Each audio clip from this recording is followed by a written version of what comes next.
Cristiano Ronaldo ആണ് പോർച്ചുഗലിന്റെ തോൽവിക്ക് ഏറ്റവും പ്രധാന കാരണം എന്ന് വിശ്വസിക്കുന്ന ഒരാളുണ്ടെന്നുണ്ടെങ്കിൽ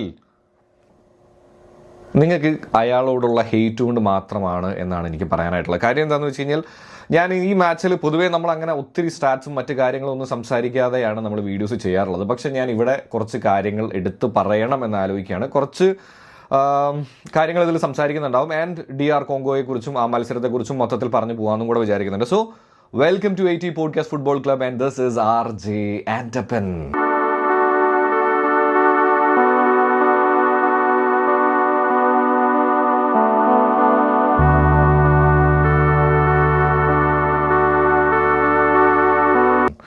അപ്പോൾ ഗൈസ് വീണ്ടും താങ്ക് യു. നമ്മൾ 6K സബ്സ്ക്രൈബേഴ്സ് ആയി യൂട്യൂബിൽ. ഒരുപാട് സന്തോഷം. ആൻഡ് ഇതിൽ ആദ്യം തന്നെ പറയാനുള്ളത് വീണ്ടും അത് തന്നെയാണ് കേട്ടോ. നമ്മുടെ കാര്യപരിപാടികൾ ഇഷ്ടമാണെന്നുണ്ടെങ്കിൽ ഒന്ന് സബ്സ്ക്രൈബ് ചെയ്ത് കൂടെ കൂടുക എന്ന് ഓർമ്മിപ്പിക്കുകയാണ്.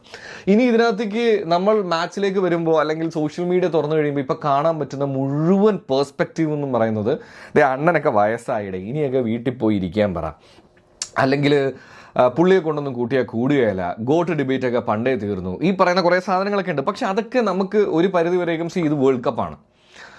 ലോകത്തിലെ ഏറ്റവും വലിയ ഫുട്ബോളിൻ്റെ ഏറ്റവും വലിയ സ്റ്റേജാണ്. And it is one of the biggest tournaments in the world. അപ്പോൾ സ്വാഭാവികമായിട്ടും ഈ പറയുന്ന പോലെ തന്നെയുള്ള അടികളെല്ലാം ഇഷ്ടം പോലെ ഉണ്ടാവും എന്നുള്ള കാര്യത്തിൽ ഒരു സംശയവും വേണ്ട. പിന്നെ ഈ പറയുന്ന പോലെ തന്നെ ഒരുപാട് പ്രൊഡിക്ഷൻ വീഡിയോസും മറ്റു കാര്യങ്ങളും ഇട്ട് മറ്റു ടീമിനെ നമ്മൾ ചൊറിയുമ്പോൾ സ്വാഭാവികമായിട്ട് നമ്മുടെ ടീം പെർഫോം ചെയ്യാതെ വരുമ്പോൾ ഒരു അടിയൊക്കെ ഉണ്ടാവുന്നത് സ്വാഭാവികമാണെങ്കിൽ പോലും അറിയേണ്ട കാര്യം ക്രിസ്ത്യാനോ റൊണാൾഡോ ആണോ ഈ പറയുന്ന പോലെ തന്നെ പോർച്ചുഗലിൻ്റെ തോൽവിക്ക് കാരണം എന്നുള്ളതാണ്. എനിക്ക് പറയാനുള്ളത് പോർച്ചുഗലിൻ്റെ തോൽവിക്ക് കാരണം ഏറെക്കുറെ വലിയ റീസൺ എന്ന് പറയുന്നത് കോച്ചിൻ്റെ ടാക്റ്റിക്കലായിട്ടുള്ള ഡിസിഷൻസ് ആയിരുന്നു എന്ന് എനിക്ക് പേഴ്സണലി തോന്നി. അതിൽ റൊണാൾഡോ അല്ല പ്രശ്നം. റൊണാൾഡോയെ വേണമെങ്കിൽ നമുക്ക് കുറ്റം പറയാം. എന്തുകൊണ്ടാണ്? ഈ പറയുന്ന പോലെ 25 ടച്ചുകൾ ഉണ്ടായിരുന്നു, 20 പാസ്, 20 സംതിങ് പാസുകളും ഉണ്ടായിരുന്നു. ഇതിൽ 19 എണ്ണവും പുള്ളിക്ക് കറക്റ്റ് പാസ് ചെയ്യാൻ പറ്റിയിട്ടുണ്ട് എന്നുള്ളതാണ്. ആൻഡ് ഏകദേശം 90% എന്താണ് പുള്ളിയുടെ പാസിങ് അക്യൂറസി ഞാൻ നോക്കിയപ്പോൾ കണ്ടത്.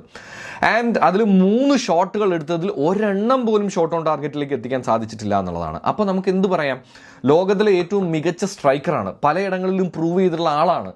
ആ പുള്ളിക്കാരനെ 90 മിനിറ്റ് കളിപ്പിച്ചിട്ടും ഒരു ഷോട്ട് ഓൺ ടാർഗറ്റ്, ഗോൾ വിട്, ഷോട്ട് ഓൺ ടാർഗറ്റ് പോലും ഇല്ലല്ലോ എന്ന് നമുക്ക് കുറ്റം പറയാം.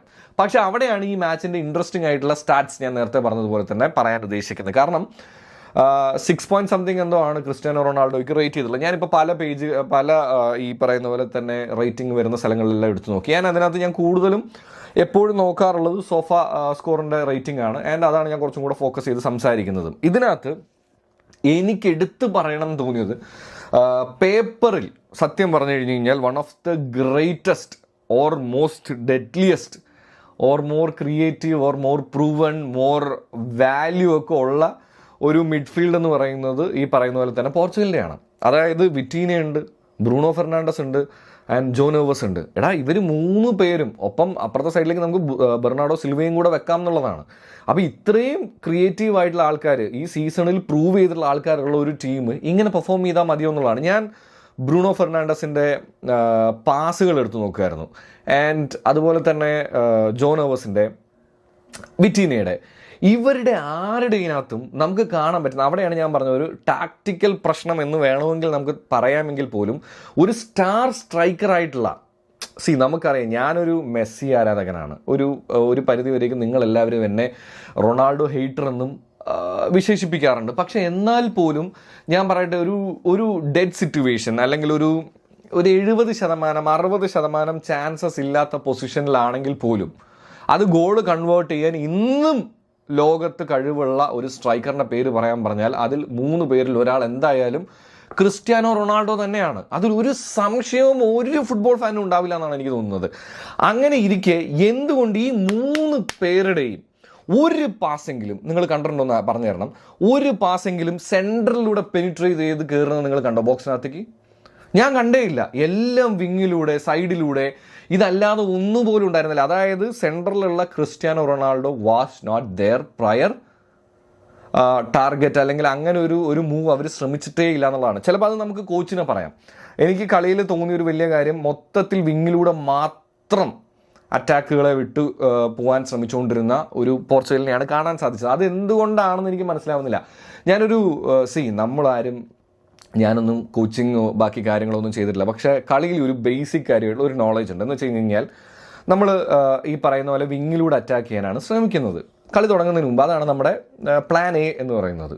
ആൻഡ് നമ്മളത് കൃത്യമായിട്ട് എന്ത് ചെയ്തുകൊണ്ടിരിക്കുകയാണ്. ഈ ചെയ്ത് ഫസ്റ്റ് ഹാഫ് കഴിയുന്നു, ഒരു ഗോൾ നമ്മൾ അടിച്ചു ഈ പറയുന്ന പോലെ വിങ്ങിലൂടെ തന്നെയാണ്. പക്ഷേ പിന്നീട് അങ്ങോട്ടുള്ള പല ചാൻസസും വിങ്ങിലുള്ളത് ബ്ലോക്ക് ചെയ്ത് പോവുകയാണ്. ഒരു 70 മിനിറ്റ് കഴിഞ്ഞു, അപ്പോഴും ഈ പറയുന്ന പോലെ വിങ്ങുകളിലൂടെ തന്നെ ശ്രമിച്ചു, പോയി. ഒരു കോച്ച് എന്ന രീതിയിൽ അപ്പം ചെയ്യേണ്ട ഒരു ടാക്റ്റിക്കൽ മൂവ് എന്താണ്, അല്ലെങ്കിൽ ഒരു ചേഞ്ച് എന്താണ്? ഈ പറയുന്ന പോലെ തന്നെ വിങ്ങിലൂടെ അല്ലാതെ സെൻറ്ററിലൂടെയും കൂടെ കളിപ്പിക്കുക എന്നുള്ളതാണ്. അത് നിങ്ങൾ ഇന്നലെ കണ്ടോ? ഞാൻ കണ്ടതേ ഇല്ല. ഇനിയിപ്പോൾ എൻ്റെ മിസ്റ്റേക്ക് ആണോ എന്ന് എനിക്കറിയില്ല. പക്ഷേ ഓണസ്റ്റ്ലി സ്പീക്കിംഗ് ഈ പറയുന്നത് പോലെ തന്നെ വിങ് മാത്രം ഫോക്കസ് ചെയ്തുകൊണ്ടിരുന്ന ഒരു പോർച്ചുഗലിനെയാണ് എനിക്ക് കാണാൻ സാധിച്ചത്. അത് തന്നെയാണ് അവരുടെ തോൽവിക്കുണ്ടായ ഏറ്റവും വലിയ റീസൺ ആയിട്ട് എനിക്ക് തോന്നിയത്. ഒപ്പം ഈ പറയുന്ന പോലെ തന്നെ വിങ്ങിലൂടെ കളിക്കുമ്പോൾ അവർ 5-3-2 ആണ് കളിക്കുന്നത്. ആര്? DR Congo. അപ്പോൾ ആ സമയത്ത് ഈ പറയുന്ന പോലെ വിങ്ങിലൂടെ കളിക്കുന്ന സമയത്ത് എവിടെയെങ്കിലും മിസ് പാസോ ബ്രേക്ക് ചെയ്ത് അവർക്ക് ബോൾ കിട്ടുമ്പോൾ അവർ അടിപൊളിയായിട്ടാണ് കൗണ്ടർ ചെയ്യുന്നത്. നല്ല സ്പീഡി പ്ലേയേഴ്സ് അവർക്കുണ്ട്. ആൻഡ് അതുകൊണ്ട് തന്നെയാണ് ഫസ്റ്റ് ഗോൾ വഴങ്ങിയത്. ഈ പറയുന്ന പോലെ ഒരു ഹെഡറാണ്, മറ്റ് സംഭവങ്ങളൊക്കെ ആണെന്നുണ്ടെങ്കിൽ പറഞ്ഞാൽ പോലും അവർ കൗണ്ടർ ചെയ്ത് നിങ്ങൾ ആലോചിച്ച് നോക്കണം. പോർച്ചുഗലിനേക്കാളും കൂടുതൽ ഷോട്ടുകളും ഷോട്ട് ഓൺ ടാർഗറ്റും ആർക്കാണ്?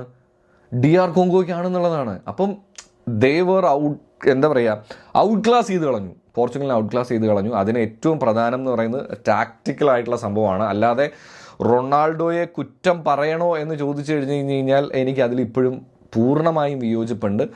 ദ കംപ്ലീറ്റ് ബ്ലെയിമും ഞാൻ മിഡ്ഫീൽഡിലും ഈ പറയുന്ന പോലെ തന്നെ കോച്ചിലേക്കുമാണ്. കാരണം അവർ കുറച്ചും കൂടെ ക്രിയേറ്റീവായി ഈ പറയുന്ന പോലെ തന്നെ വിങ്ങിലൂടെ പറ്റുന്നില്ല എന്ന് കണ്ടു കഴിഞ്ഞ് കഴിഞ്ഞാൽ മാറ്റി കളിക്കുന്ന ബേസിക് ആയിട്ടുള്ള ഫുട്ബോൾ നോളേജ് പോലും ഇല്ലാതെ ചെയ്തു എന്ന് എനിക്ക് തോന്നുന്നു. ഇനി അങ്ങോട്ട് കാര്യങ്ങൾ അതാണ് ഇനി പറയേണ്ടത്.